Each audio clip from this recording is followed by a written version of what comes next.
Sir आजची तारीख होती, आज भेटले आपण यांना वरिष्ठांना नाही आज तारीख होती, परंतु बोर्डावरती ती आली नाही म्हणून मेन्शन करून घेतलं आणि कोर्टाने असं सांगितलं की हेवी बोर्ड असल्यामुळे आज हिअरिंगला वेळ मिळणार नाही म्हणून त्यांनी असं ती आज काही बोर्डावरती लावली नाही. तर त्यांनी 3 एप्रिल ही तारीख दिलेली आहे हिअरिंगसाठी. तर 3 एप्रिलला याची हिअरिंग सुरुवात होईल अशी अपेक्षा आम्ही त्या ठिकाणी धरतो. सर, याचिकेमध्ये आपण मागणी केलेली आहे, व्हिडिओ त्या ठिकाणचे आपण मागितलेले आहे, त्या संदर्भात पुढे आपण तर एक आम्ही अशा बऱ्याच गोष्टी त्याच्यामधल्या हे केलेल्या आहेत की रिट पिटिशनमध्ये की प्रोसेस जी आहे ती प्रोसेस काही इलेक्शन कमिशननी फॉलो केलेली नाही त्या सगळ्या ह्याच्यामध्ये आणि म्हणून कोर्टाने प्रोसेस न फॉलो केल्यामुळे या इलेक्शनचं काय करायचं काय न करायचं हे कोर्टाने ठरवायचं आहे. त्यांच्यापुढे आम्ही असणारा फॅक्ट्स मांडू तिथे आणि कायदाही मांडू अशी असताना परिस्थिती आहे. सर एक दुसरा प्रश्न आहे, मुंबईत सध्या मराठी बोलण्यावरून वाद सुरू आहेत. मराठी भाषेला अभिजात दर्जा मिळालेला असताना सुद्धा अनेक ठिकाणी अशा प्रकारच्या वाद निर्माण होत आहेत की मी मराठीत बोलणार नाही किंवा कुठेतरी मराठीची गळचेपी करण्याचा प्रयत्न यातून दिसतो आहे. यावर आपलं काय मत आहे? आनंद ह्याच्यामध्ये असणारं शिवसेना जी आहे पण दोन्ही शिवसेना यांना असणारा दोष देतो मी. याचं कारण असं आहे की कॉर्पोरेशन त्यांच्याकडे होती. कॉर्पोरेशनमध्ये जे काही सगळे टेंडर्स होते हे 80% नॉन महाराष्ट्रीयांना देण्यात आलेले आहेत आणि सेनेचे अर्धे कार्यकर्ते जे आहेत त्यांची मुलं इंग्रजीमध्ये शिकतात. त्याच्यामुळे त्यांना असणारा मराठी बोलण्याचा अधिकार त्यांनी स्वतःहून घालवलेला आहे.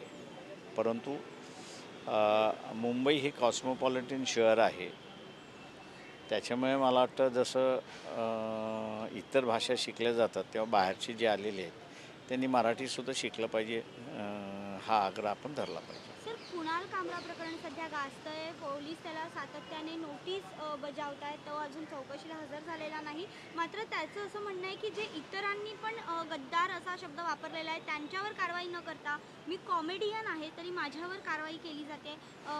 माझं म्हणणं असं आहे की विडंबन हा क्रिमिनल ऑफेन्स आहे का हाच पहिल्यांदा प्रश्न येतो त्या सगळ्या ह्याच्यामध्ये. आणि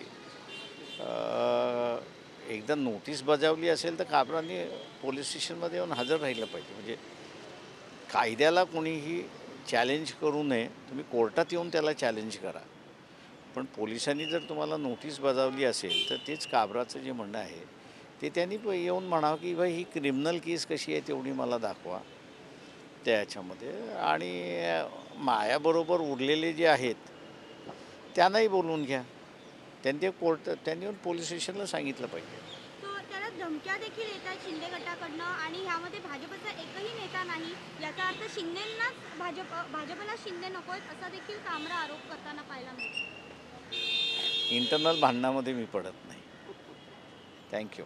सर शेवटचा प्रश्न, भाजपच्या वतीने आता रमजान ईद सुरू आहे म्हणून मुस्लिमांसाठी सौगात ए मोदी नावाची एक किट दिल्या जात आहे.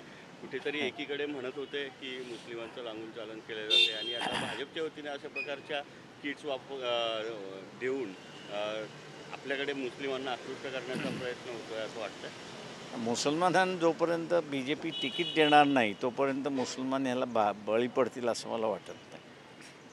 सर, शेवटचा एक प्रश्न सर, आपण जर बघितलं तर आज हक्कभंग आणलेला आहे एका आमदारावर, कारण त्यांनी असं गव्हामुळे रेशनाचा जो गहू मिळाला होता त्याच्यामुळे टक्कल पडलं होतं असं झालं होतं सिद्ध. मात्र त्यांनी असं सांगितलं की असं काहीच झालेलं नाही, त्याच्यामुळे काँग्रेसवर हक्कभंग आणले.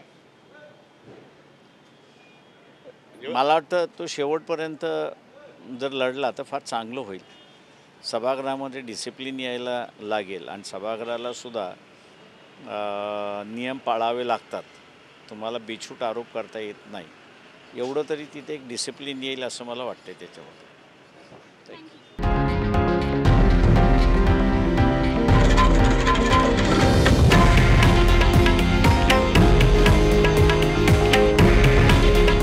हे आहे देशातील नंबर 1 न्यूज नेटवर्क आणि आपण पाहत आहात TV9 मराठी. काळजी तुमची, हित महाराष्ट्राचं.